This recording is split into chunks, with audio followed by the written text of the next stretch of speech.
కాబట్టి వాళ్ళు Steve Witkoff ఇచ్చిన స్టేట్మెంట్ ఏంటంటే, రష్యా నుంచి స్టేట్మెంట్ వచ్చింది. మీరు యుక్రెయిన్ సమర్థించడం ఆపేయండి. యుక్రెయిన్‌కి మీరు ఇప్పుడు యుక్రెయిన్‌కి ఇంటెలిజెన్స్ ఎక్కడి నుంచి వస్తోంది? సాటిలైట్ ఇమేజరీ అంతా అమెరికా నుంచి వస్తోంది కదా! చెప్పాను కదా! మనకు ఎలాన్ మస్క్ యొక్క స్టార్‌లింక్స్. అవి మీరు కట్ చేయండి. వాళ్ళకి అస్త్రాలు ఇవ్వడం మానేయండి. మేము కూడా ఇరాన్‌ని సపోర్ట్ చేయడం మానేస్తాము. వాళ్ళకు సాటిలైట్ ఇమేజ్ ఇవ్వడం మానేస్తాము. హ్మ్. అప్పుడు మేము కబళించుకుంటాము. ఇరాన్‌ని మీరు కబ్జా చేసుకోండి అని ఒక ప్రపోజల్ రష్యా పెట్టినట్టు స్టీవ్ విట్కాఫ్ చెప్తున్నాడు. ఓకే. సో, అందుకని ఇవన్నీ కూడా గేమ్స్ అన్నీ కూడా ఎలా జరుగుతున్నాయి, ఏ స్థాయిలో జరుగుతున్నాయో మనం చూస్తున్నాం. దీనికి వాళ్ళ యొక్క విజయాల కోసరము, వాళ్ళ అజెండాల కోసరము చిన్న చిన్న దేశాల్ని బలిపశువులు చేయడం అనేది మనం చూస్తున్నాం. కాబట్టి ఇదంతా కూడా పవర్ గేమ్ కింద భావించాలి. రష్యా తప్పకుండా ఉన్నది. మరి అమెరికా ఇంతకాలం యుక్రెయిన్‌కి ఇంటెలిజెన్స్ ఇచ్చి, అస్త్రాలు ఇచ్చి యుద్ధం చేస్తుండగా, రష్యా ఇస్తే గనుక వాళ్ళు తప్పు చేస్తున్నారు. వీళ్ళు మాకు వ్యతిరేకంగా చేస్తున్నారు. ఇది మానుకోవాలి. ఇటువంటి నైతికమైన లెక్చర్‌లు అమెరికా ఎలా ఇవ్వగలదు? ఇవ్వలేదు కదా! 4.5 ఏళ్ళు, 5 ఏళ్లుగా మీరు యుక్రెయిన్‌కి ఏం చేశారు? అదే చేశారు కదా! ఈరోజు రష్యా ఇరాన్‌కి ఏం చేస్తుందో అదే మీరు 5 ఏళ్లుగా చేశారక్కడ. ఇంకా పైపెచ్చి అస్త్రాలు కూడా ఇచ్చారు వాళ్ళకు. మీ అస్త్రాలతోటే యుక్రెయిన్ యుద్ధం చేయగలుగుతోంది. అమెరికా అస్త్రాలు లేకపోతే యుక్రెయిన్ యుద్ధం చేసే పరిస్థితి లేదు వాళ్ళకి. కనీసం రష్యా ఈరోజు ఇరాన్‌కి అస్త్రాలు ఇవ్వలేనటువంటి పరిస్థితి. వాళ్ళకే అస్త్రాలు కావాలి వాళ్ళు యుద్ధం చేసుకోవడానికి. పైపెచ్చి ఇరాన్ డ్రోన్సే తీసుకొని వాళ్ళు యుద్ధం చేస్తున్నారు. కాబట్టి ఈరోజు వాళ్ళు సహాయం చేస్తున్నారా లేదా అన్న ప్రశ్న అమెరికా ప్రశ్నించడం కూడా చేయడం కూడా తప్పే. ఎందుకంటే తప్పకుండా చేస్తోంది. ఇరాన్ వెనకాల పరోక్షంగా చైనాను, రష్యా ఇద్దరు కూడా సమర్థిస్తున్నారు. ప్రత్యక్షంగా బరిలో దిగలట్లేదు. వాళ్ళ సైన్యాలు మోహరింపులు చేయడం గానీ, లేదా వాళ్ళకి ఏదైనా ఎయిర్ సపోర్ట్ ఇవ్వడం గానీ, ఇటువంటివి ఆ 2 దేశాలు చేయట్లేదు గానీ, పరోక్షంగా తప్పకుండా ఇరాన్‌కి సపోర్ట్ చేస్తున్నాం. రైట్. గిరిధర్ గారు, ఒకవేళ అమెరికా నేరుగా ఉక్రెయిన్ యుద్ధంలోకి దిగితే రష్యా ఇరాన్కు ఓపెన్గా సపోర్టు ఇస్తుందని చెప్తున్నారు. అయితే ప్రాక్సీ వార్ నుంచి డైరెక్ట్ వార్కి మారే ప్రమాదం ఎంతవరకు ఉంది? అధికారికంగా ఖండిస్తున్న అమెరికా, రష్యా అయితే ఈ లీకులు ఎందుకు వస్తున్నాయంటారు గిరిధర్ గారు? ఎట్టి పరిస్థితుల్లో కూడాను రష్యా, అమెరికా డైరెక్ట్‌గా యుద్ధం చేయడం అనేది జరగదు. ఎందుకంటే ఒకరొకరి దగ్గర కనీసం అంటే ఒక 3, 4 వేల అణ్వస్త్రాలున్నాయి. రష్యాలో ఎటువంటి ప్రోటోకాల్స్ పెట్టారంటే వాళ్ళు, మాస్కోని కానీ మీరు వాళ్ళ పెద్ద పెద్ద సెయింట్ పీటర్స్‌బర్గ్‌ని గానీ ఇటువంటి వాళ్ళ పెద్ద పెద్ద పట్టణాలని గనక వీరు న్యూక్లియర్ అటాక్ చేసి వాళ్ళు ధ్వంసం చేస్తే అక్కడ వాళ్ళ నేతృత్వం లేకపోయినా కానీ కూడా, కమాండ్ ఎవరు ఇవ్వకపోయినా కానీ కూడా, అక్కడ ఉన్నటువంటి సెన్సార్స్ అక్కడ న్యూక్లియర్ రేడియేషన్ డిటెక్ట్ చేయంగానే 3000 న్యూక్లియర్ అస్త్రాలన్నీ కూడాను వెస్ట్ తర్వాత అమెరికాలో ఉన్నట్టు అన్ని పట్టణాల మీద వెళ్లి వాడు ధ్వంసం చేస్తాయి. కాబట్టి ఇది మ్యూచువల్లీ అష్యూర్డ్ డిస్ట్రక్షన్. రష్యా మీద యుద్ధం చేస్తే గనక పెద్ద అణుయుద్ధమే వస్తుంది. అది తప్పితే ఇంకేం ఉండదు. కాబట్టి అటువంటి తప్పిదం అమెరికా కానీ లేదా యూరోప్ కానీ చెయ్యదు. అది జరిగేటువంటి పని కాదు.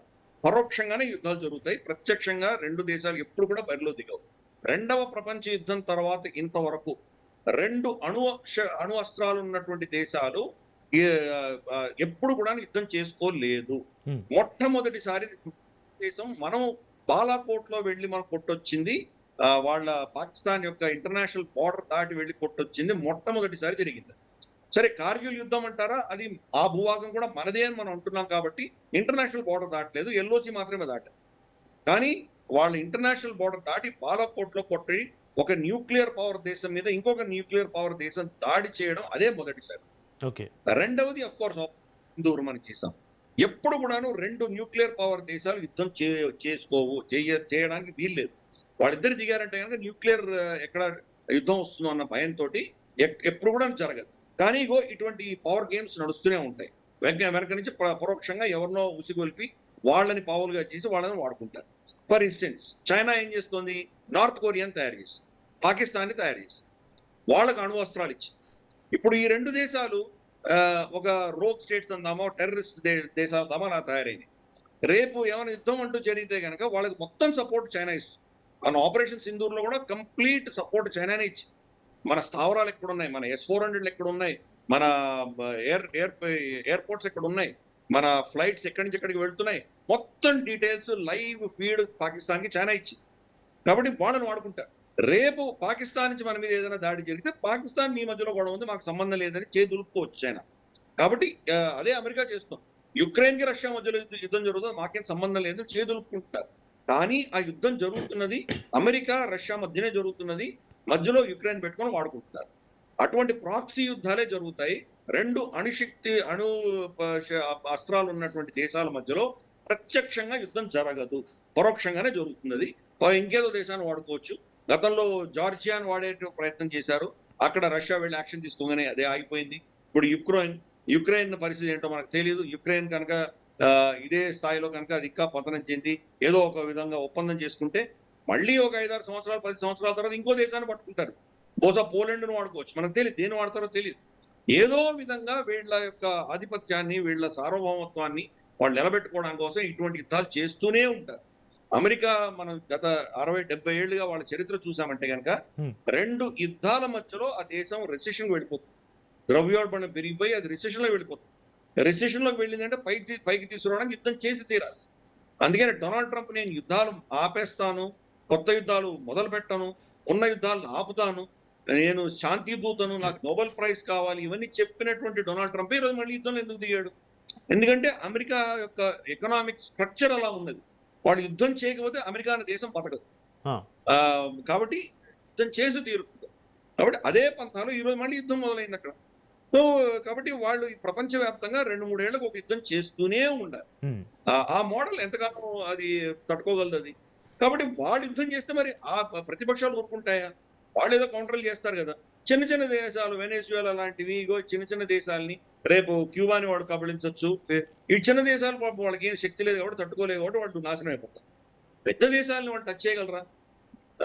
ఆఖరికి మనకు ఈవెన్ నార్త్ కొరియాని టచ్ చేయగలరా వాళ్ళు? నార్త్ కొరియా దగ్గర న్యూక్లియర్ వెపన్స్ ఉన్నాయి.